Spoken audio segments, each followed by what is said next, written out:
Hello, kids. I have 12 minutes to share a lifetime of experience and learning. So I'm going to dive right in. Okay.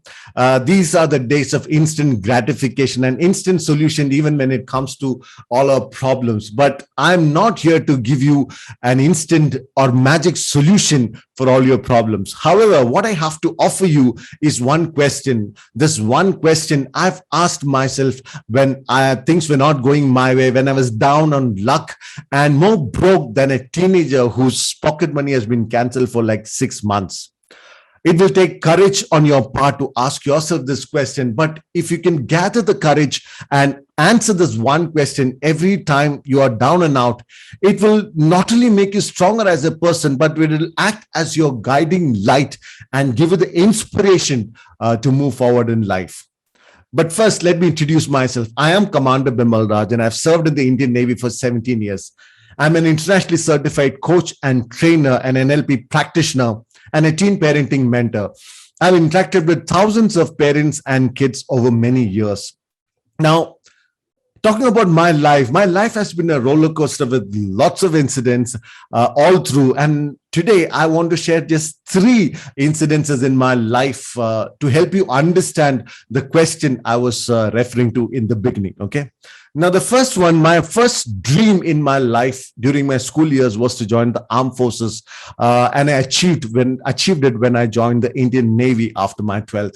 I did my BTech in mechanical engineering, and I went on to do marine engineering specialization. Now, one part of the specialization course was that I had to do 6 months of watchkeeping on board a ship to get myself certified that I was qualified to handle one watch of the engine room. Now, halfway through the watchkeeping, I met with a very major road accident, had a head-on collision with a truck, and I was on my bike. It put me on a hospital bed for 2 long years and totally changed my career from a seagoing officer to a desk job. It was the most devastating incident of my life till that time.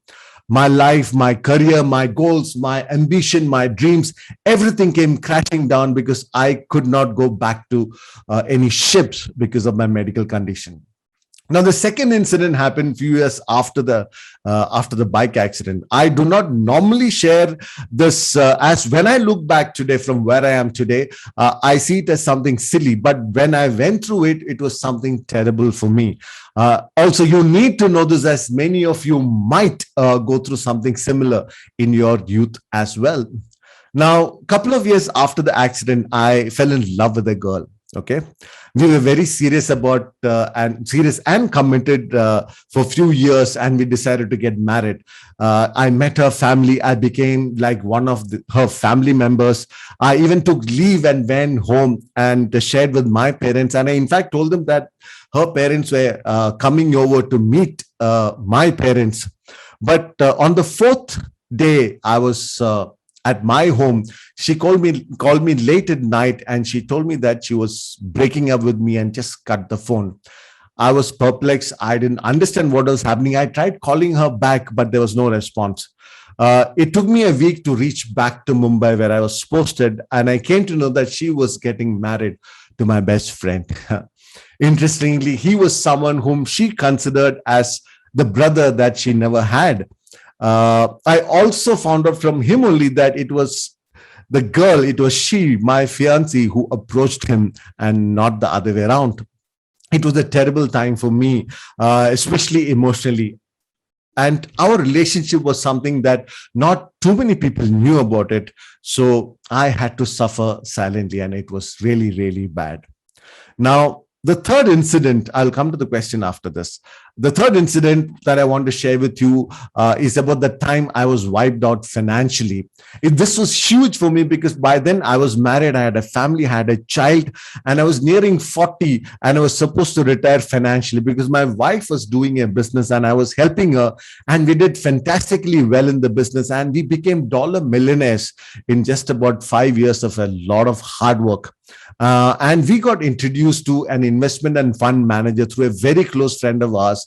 And we started investing all the money that we earned with him, because he had a plan for us to retire by the time I was nearing 40.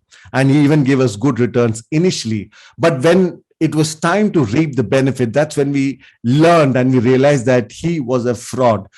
He had not even invested any of the money that we had given him, and he had forged all the papers and the investment details. And since we were not financially savvy at that point in time with respect to investments and stocks and all, we had taken it at face value, because it was also true that he was introduced to us by somebody whom we trusted a lot.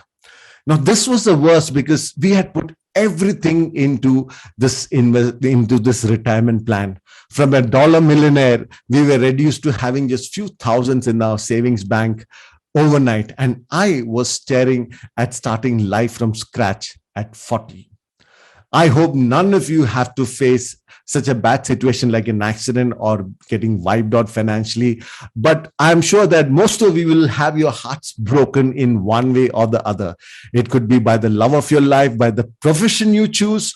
It could be even by a pet who chooses to shower all his or her attention at a different family member.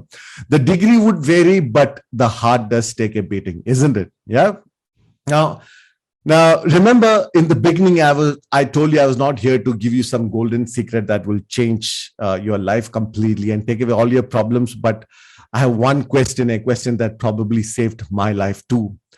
So when I met with the accident, for the first 3 months in the hospital, I was depressed and I was miserable because I was constantly asking myself the wrong question. And the question was, why me? I could list out all the reasons why this should not have happened to me. And I could not find any logical reason to receive this kind of a punishment. I was a good person. I had never hurt anyone knowingly. And I've always tried to help people. Then why me? What wrong did I do? That was the loop I was in. After about 3 months of misery, I realized one thing, that I was asking myself the wrong question, because it was not only making me miserable, but it was not helping me change the situation even one bit. That is when I found the power within me to ask myself a different question. So from why me, I changed my question to what next. To remember that the quality of your life depends on the quality of questions you ask yourself. Now, it is not easy to ask yourself this question because you need to first accept the situation you are in and accept the responsibility of your life, of your future, of how you want to move forward from that point on. I had to accept all the medical limitation that the accident had put on me. And I kept asking myself, what next? Because I didn't like the way I was. I wanted to live life to the best of my potential. And that accident broke my bones. Thankfully, my spirit was intact. So remember these 2 words, what next? Understand that life never stops moving along for anything or anyone. You will have good days, you will have bad days, you will have horrible days, and it's up to you to come out of these stronger. When my fiancée chose to break my heart, I asked myself, what next? I was heartbroken naturally at that point in time because I didn't have many people to talk to. Then one senior who is a very respected person in the corporate circles, he invited me home for lunch and he shared a very similar incident that had happened to him as well in his younger days. I couldn't believe my ears. I realized that things like these do happen to good people as well. Till then, I was thinking that I was the only one who suffered such a massive heartbreak, very unfair one. Now, hearing him and talking to him helped me come out of my misery. Now, when you're going through some situation, especially something that is very emotional, make sure that you talk to people. If you see somebody who is down emotionally, talk to them. Know that you're not the only one in this world who goes through heartbreaks and letdowns. Ask yourself the question, what next? When we lost all our money and had to live from scratch, I asked myself the same question, what next? Just that at that point in time, I was able to ask this question much faster. Now, decision making is like a muscle. The more you use it, the stronger it becomes. I knew that there was no point in crying over what we lost. I did file a case and all, but my entire focus was in moving forward in life, because by then I realized that these 2 words had the power and had all the answers I was looking for. to dig myself out of the pit that I had fallen in. Remember that this one question with just two words can help you get through any challenge that you face in your life. Yes, you will go through a period of sadness and mourning. That is fine. It's natural. Especially, you will have it more if you have not practiced asking this question. But during this time, make sure that you talk to people, share your feelings and emotion, write your feelings and emotion, let those emotions come out of you. But once you've done that, take a deep breath, smile, and get ready for your life ahead. Get ready for the next adventure that life throws at you, and ask yourself this question: what next? Thank you.